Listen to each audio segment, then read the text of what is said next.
आज रेड लहंगे में सुधा बहुत खूबसूरत लग रही थी। मेकअप और ज्वेलरी भी परफेक्ट थे। कुणाल को लगा उसकी कोशिश रंग लाने लगी है। मौका मिलते ही उसने सुधा को डांस फ्लोर पर इनवाइट कर दिया, पर सुधा मुस्कुरा दी। शायद तुम मुझे इतने अच्छे से तैयार देखकर यह सोच रहे हो कि मैंने तुम्हें हाँ करने का मन बना लिया है, लेकिन आज मेरे तैयार होने की वजह कुछ और है।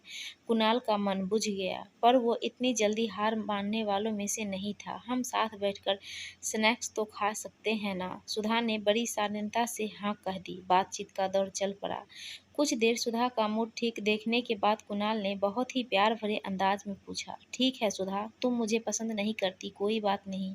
सबकी अपनी अपनी पसंद होती है, मगर क्या तुम एक दोस्त के नाते मेरे मन की उत्सुकता को कुछ कम करना चाहोगी? मेरे कुछ सवालों का जवाब देना चाहोगी? मेरे मन को शांत करने के लिए सुधा ने हाँ में सर हिला दिया। कुणाल, मैं जानती हूँ कि तुम एक अच्छे इंसान हो। सच कहूँ तो दोस्त के रूप में मैं तुम्हें खोना नहीं चाहती। दूरी सिर्फ इसलिए रखती हूँ कि कहीं तुम समझ रहे हो न। कुणाल को सुधा के इस अंदाज से अपने सवाल पूछने के लिए हौसला मिल गया।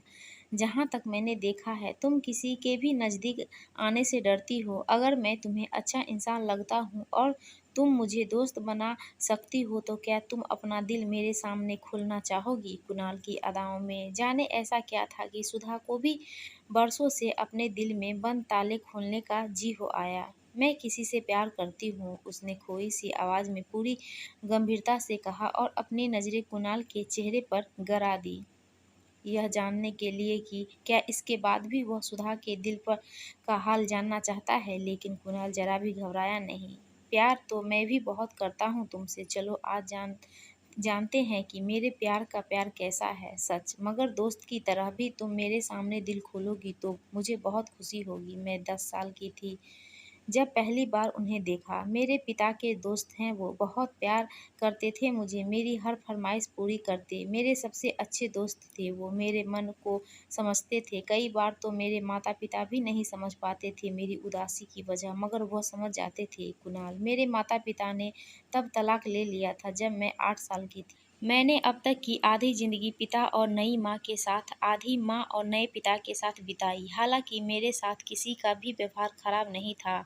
नई माँ और नए पिता दोनों ने मुझे समझने की बहुत कोशिश की। मैं किसी को दोष नहीं देती, पर मैं कभी किसी के सामने खुल नहीं पाई सिवाय उसके। वो मेरे मम्मी पापा के फ्रेंड थे। उनके तलाक से पहले से ही मैं उनके साथ घुल मिल गई थी। मम्मी पापा के तलाक के बाद उन्होंने दोनों से दोस्ती कायम रखी। मुझे लगता है कि दुनिया में एक यही इंसान है जो रिश्तों की कदर करता है, जो रिश्ते को कायम रखता है। जैसे जैसे मैं बड़ी होती गई, उनके लिए मेरा प्यार भी बढ़ता चला गया। लेकिन जब मैं अपनी फीलिंग्स के बारे में उन्हें बताया तो उन्होंने मुझे बहुत डांटा। मेरे बहुत समझाने पर भी वो नहीं समझे। आखिर एक दिन मैंने उनसे कह दिया कि मैं उनके अलावा और किसी से शादी नहीं करूँगी, तो उन्होंने भी मुझे कह दिया कि वे अब मुझसे कभी नहीं मिलेंगे। सुधा चुप हो गई। कुछ देर कुणाल उसके चेहरे पर लिखी दुख की इबारतें पढ़ता रहा, फिर बोला, उन्होंने शादी क्यों नहीं की अब तक? उनका काम ऐसा है कि उन्हें घूमते रहना पड़ता है, जंगल पर डॉक्यूमेंट्री बनाते हैं वे, कहते हैं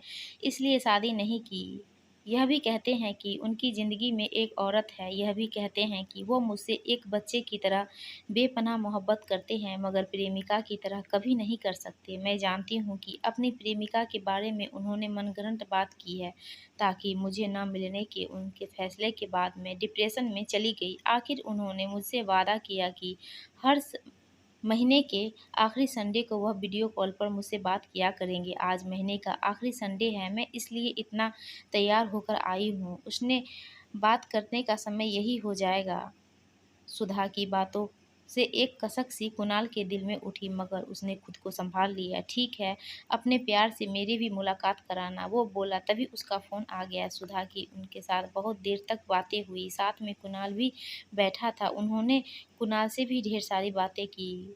उससे बात करके कुणाल को बहुत अच्छा लगा। उसे उम्मीद थी कि शायद वही कुणाल का अंदाज़ा ठीक निकला। दूसरे दिन जब अकेले में उसने सुधा के प्यार को फ़ोन किया तो उन्होंने भी अपना दिल खोलकर कुणाल के सामने रख दिया। मैं तुमसे मिलकर बहुत खुश हुआ। तुम अच्छे इंसान लगे मुझे और तुम्हारी आंखों में सुधा के लिए सच्चा इश्क दिखता है। तुम्हें क्या बताऊं, मैं सुधा को एक बच्चे की तरह कितना प्यार करता हूँ। उसके अकेले रह जाने की वजह मैं हूँ। यह मुझसे बर्दाश्त नहीं होता। उसे प्यार देकर, उसे अपना प्यार पाने के लिए राज़ी करके मुझ पर एहसान कर दो। मैं तुम्हारी पूरी मदद करूँगा। आजकल तुम्हारे वो कितने सुंदर नेशनल पार्क पर डॉक्यूमेंट्री बना रहे हैं, वहाँ घूमने चलूँगी?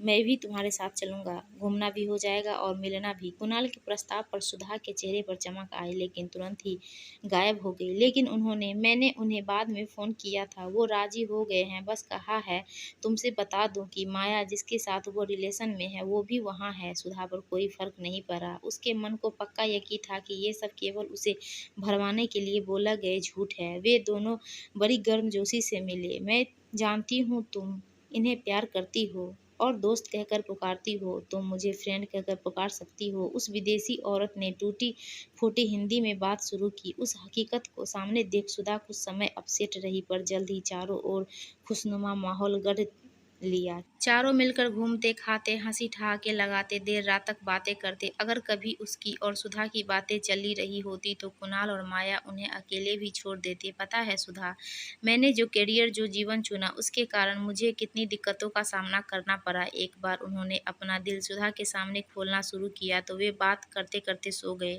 सुधा बहुत खुश थी कि वे अपना दिल उसके सामने खोल रहे हैं, और चकित भी थी कि कैसे माया उसके साथ इतनी फ्रेंडली है। एक तरफ वो उसका और माया का रोमांटिक साथ देख रही थी तो दूसरी ओर कुणाल उसके साथ रोमांटिक था। धीरे धीरे सुधा को महसूस होने लगा कि वो शायद उन्हें एक बड़े की तरह ही प्यार करती है। मैं यहाँ से नहीं जाऊँगी, मुझे पानी से बहुत डर लगता है, जो यहाँ बहुत है। माया छोटे से झरने को देखकर बोली तो सुधा भी बीच में कूद पड़ी। मुझे भी। हम लोगों के बूट्स कितने दिन काम आएंगे पार्टनर, जो इन लोगों के फैशन के चक्कर में नहीं पहने। उन्होंने कुणाल को इशारा किया और दोनों ने साथ में दोनों गर्ल्स को गोद में उठा लिया। चलते हुए कुणाल सुधा की ओर एकटक देख रहा था और सुधा के मन में एक अजीब सी गुदगुदी हो रही थी। इस खूबसूरत रूमानी एहसास को उसने अकेले में कुणाल के साथ शेयर किया हो। उसका चेहरा चमक उठा। ये जो मन होता है ना सुधा, ये जिद्दी बच्चों की तरह होता है। इससे कहो कि ये मत करो तो नहीं मानेगा, पर कहो कि इसे इस तरह करो या कुछ और इंटरेस्टिंग टक्कर दे दी जाए तो तुरंत राज़ी हो जाएगा। मतलब जब दुनिया ने मेरे मन को धमकाया कि उससे प्यार ना करो तो वो बागी हो गया। जब उसने कहा कि उससे एक खूबसूरत रिश्ते की तरह प्यार करो और तुमसे रूमानी प्यार करो, तो उस पर लिखी इबारतें बदल गईं। सुधा के बदले व्यवहार से कुणाल बहुत खुश था। उसने अपनी बाहों आतुरता से फैला दी। उसकी आंखों में गहरा प्यार और मनुहार था। सुधा खुशी से उसकी बाहों में समा गई।